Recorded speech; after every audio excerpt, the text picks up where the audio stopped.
Hi, I'm Carl Azus for CNN10.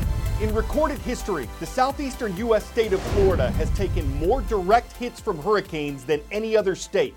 Wednesday afternoon, it recorded another from Hurricane Michael. The storm blew ashore at about 1:30 p.m., making landfall near Mexico Beach, Florida. At that time, Michael was officially a Category 4 hurricane with maximum sustained wind speeds of 155 miles per hour. Anything over 156 miles per hour is a Category 5 storm, the most powerful classification of hurricane in terms of wind speed. Michael's the strongest hurricane ever to strike this part of Florida, the Panhandle, the area that extends over the northeastern Gulf of Mexico. And it's the strongest storm to hit the continental U.S. since Hurricane Andrew struck Florida in 1992. CNN had several reporters along the Florida coast as Michael roared onto land. Derek Von Dam was one of them. Listen, we're in Apalachicola, and we have sustained hurricane force winds where we are, but what's the most surprising and the most astounding, to be quite honest, is how quickly the storm surge has taken over this town. Look at the streets behind me. You can see we've had measurements within the past hour of about 6.5 feet above low tide. So high tide hasn't even occurred yet, and this water is still filling in this area. We've seen submerged vehicles. We've had dumpsters floating by us. We've had all kinds of debris. It's frankly just getting a little bit difficult to stand up in these conditions. But the point being is that Apalachicola is taking a really heavy hit from this powerful storm. There's a mandatory evacuation that's underway. Highway 98, which is the major artery in and out of this location. It goes to Tallahassee and it goes to Panama City. It is no longer accessible. The bridges are closed off.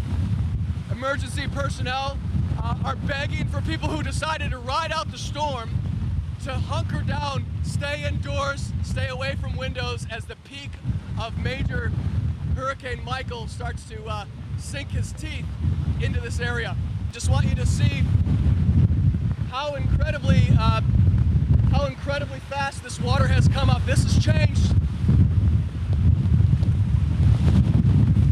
All right, guys, we're gonna have to call it quits. I think this is time where we have to go inside. So I'm gonna send it back to you in the studio, and we're gonna get to a safe location because Hurricane Michael is about its strongest.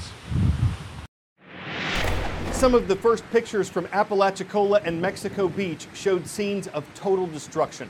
A councilwoman from Mexico Beach said the storm was like a nightmare. At first, forecasters estimated Hurricane Michael would make landfall as a Category 2 hurricane. Then it strengthened to a Category 3. By the time it came ashore, it was a Category 4 strength. Why does that matter? These categories on the Saffir-Simpson scale denote the wind speeds that hurricanes carry. The higher the category, the higher the wind speed, the more destructive a hurricane can be. Category 4 and 5 storms bring winds of more than 130 miles per hour. They're capable of ripping off roofs, knocking down walls, uprooting trees, and making an area uninhabitable for months. One thing that distinguished Hurricane Michael was how quickly it formed and how rapidly it intensified. Rapid intensification is just like it sounds. A storm, a tropical storm, cyclone, typhoon, hurricane, that rapidly intensifies. Now the definition is 35 miles per hour or greater in 24 hours. Now take Maria. Maria went from a Category 1 to a Category 5 in 15 hours. For true RI, or rapid intensification, you need a couple things. 86-degree Fahrenheit water or greater, and no shear. Now, so of course, the water down in the tropics is very warm. But what about this shear thing? We hear about it in tornadic thunderstorms. Those storms want a lot of shear, wind going in different directions and different speeds with height. A hurricane wants no shear. No wind direction change, no wind speed change with height. It wants to be the only thing out there making its own wind, not getting blown apart. So why is rapid intensification important? Well, you can go to bed one night expecting a tropical storm and have a Category 2 on your doorstep the next morning. 10-second trivia. Which of these companies was purchased by Facebook in 2012? Instagram, WhatsApp, Oculus, or YouTube?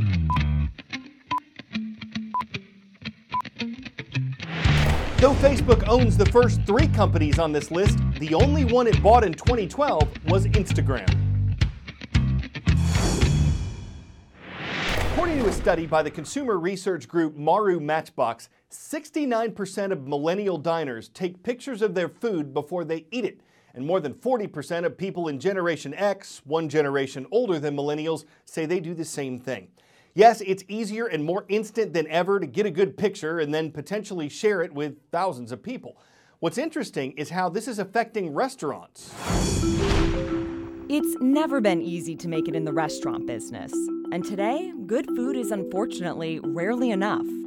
More and more, the quickest way to restaurant success isn't all about food. It's all about photos. And for burger joint Black Tap, success looks like this: the Crazy Shake. People kept taking photos, and we said, well, something is going on here. And we'd always had a strong Instagram presence, but our followers started gaining because people were posting and we were posting. It was going viral at that point. Is it enough to just have really great food? I've never thought of us being defined by the Crazy Shake. I think that there are a lot of different elements, from the Crazy Shake to the craft burger to the music, and the design is a very, very important part of it.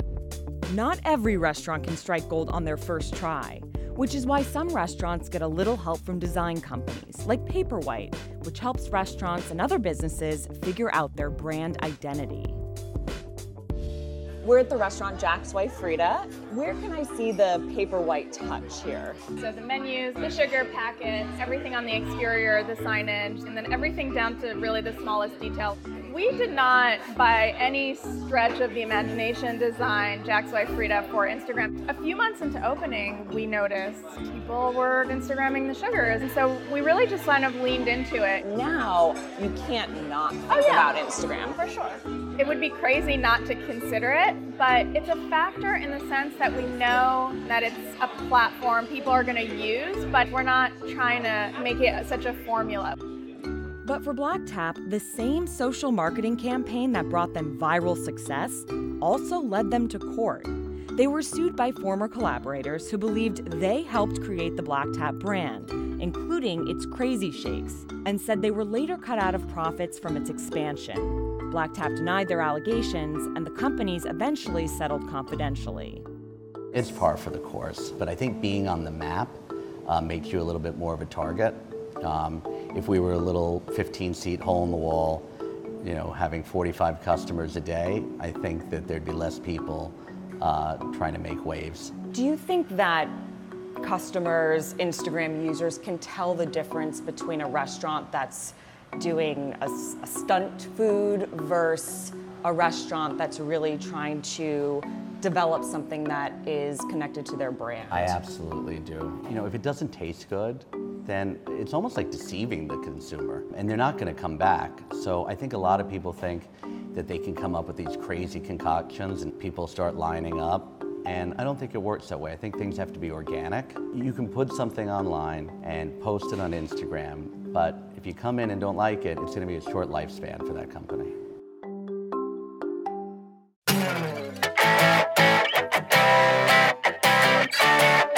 I've seen a lot of debate formats here at work. Moderated debates, Lincoln Douglas debates, town hall debates.